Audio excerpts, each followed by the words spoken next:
La Commission européenne propose un plan de relance de 750 milliards d'euros. Proposition franco-allemande à la suite de la crise sanitaire du nouveau coronavirus Covid-19, l'Europe, comme le reste du monde, fait face à une récession aux dimensions historiques. Pour y répondre, l'Union européenne se met en ordre de marche. La présidente de la Commission européenne vient de présenter le plan de relance censé soutenir les pays et les secteurs les plus touchés par la crise.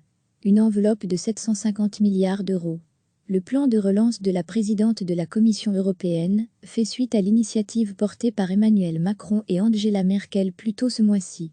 Les partenaires de la locomotive franco-allemande ont lancé au travers d'un accord ambitieux l'idée d'un fonds de relance de 500 milliards d'euros. Le fonds de relance européen émettra donc un prêt à grande échelle. 500 milliards seront consacrés à des dotations et 250 milliards à des prêts. Les pays les plus endettés bénéficieront ainsi du crédit des pays les plus riches et les plus orthodoxes budgétairement. Un mélange destiné à tenter d'acquérir l'approbation des pays les plus réticents à desserrer les cordons de la bourse. Le plan s'adossera au futur budget européen 2021 à 2027. Un budget revu à la hausse pour atteindre les 1100 milliards d'euros. Avec ces deux outils, qui se conjugueront au plan d'urgence de 540 milliards adopté en avril, comme première réponse à la crise, la Commission se dote d'un volant de pas moins de 2400 milliards pour impulser la relance de l'Europe. L'Italie et l'Espagne, pays les plus rudement touchés par le Covid-19, se verraient attribuer des parts conséquentes du gâteau européen. Des sources européennes avancent les chiffres suivants. L'Italie se verrait attribuer quelques 172 milliards et l'Espagne 140 milliards. La France, quant à elle, ne serait aidée qu'à hauteur de 38 milliards. Une manière de faire jouer un mécanisme de solidarité entre les pays d'Europe, pas tous sur la même ligne en termes de prospérité économique. L'une des difficultés les plus importantes que ce plan de relance va devoir rencontrer est la nécessité de l'unanimité européenne. Plusieurs pays ont déjà annoncé leur préférence pour un plan qui ne soit constitué que de prêts conditionnés, afin que les pays bénéficiaires s'engagent à l'orthodoxie budgétaire et à des réformes permettant cette dernière. Les pays en question se posent en défenseurs d'une forme nordique de l'aide. Il s'agit des Pays-Bas, de la Suède, du Danemark et de l'Autriche. Des pays surnommés frugaux, depuis que la réaction à la récession attendue se dessine en Europe. Ursula von der Leyen tente de galvaniser les États membres avant de tenter de convaincre le Parlement européen. Elle place la crise que l'Europe traverse et le plan qu'elle défend au niveau de l'histoire. C'est l'heure de l'Europe. Abandonnons nos vieux préjugés, redécouvrons la force de l'idée magnifique d'une Europe unie. La crise est extraordinaire, mais l'opportunité qui se présente à nous l'est aussi. Avec ce plan, nous pouvons construire la base d'une union climatiquement neutre, numérique et résiliente. À la suite de la crise sanitaire du nouveau coronavirus Covid-19, l'Europe, comme le reste du monde, fait face à une récession aux dimensions historiques. Pour y répondre, l'Union européenne se met en ordre de marche.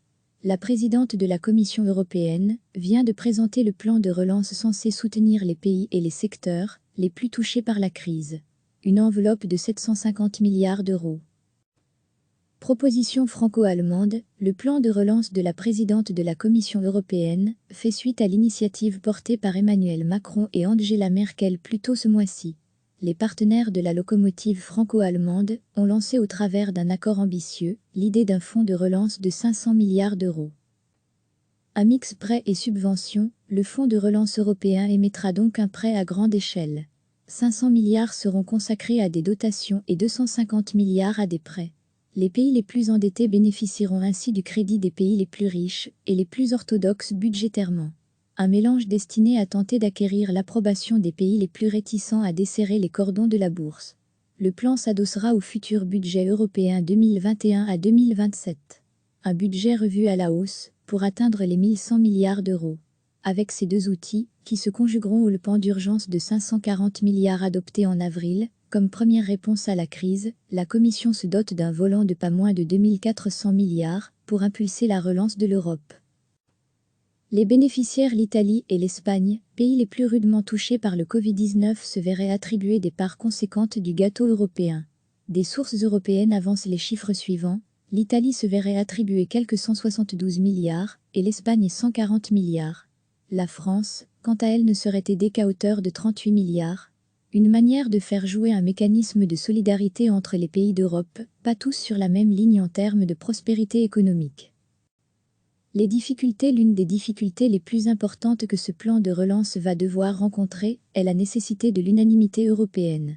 Plusieurs pays ont déjà annoncé leur préférence pour un plan qui ne soit constitué que de prêts conditionnés, afin que les pays bénéficiaires s'engagent à l'orthodoxie budgétaire et à des réformes permettant cette dernière.